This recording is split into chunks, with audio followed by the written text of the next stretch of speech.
Kita hari ini, Pak? Kegiatan kita hari ini adalah dalam rangka Humas Polri. Kita ada beberapa kegiatan, salah satunya bantuan sosial kepada orang-orang yang kita anggap yang membutuhkan supaya bisa meringankan beban mereka dalam keadaan kondisi ekonomi yang sekarang ini tidak menentu. Karena dari bantuan sosial ini harapan kita bisa mengurangilah sedikit beban mereka dalam memenuhi kebutuhan sembako mereka.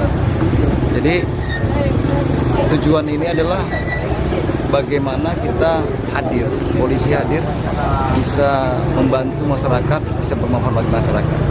Karena pangkat dan jabatan itu hanya sifatnya semu. Bermanfaat dan berguna dan bisa menolong orang lain adalah pangkat dan jabatan sendiri. Gimana? Oke.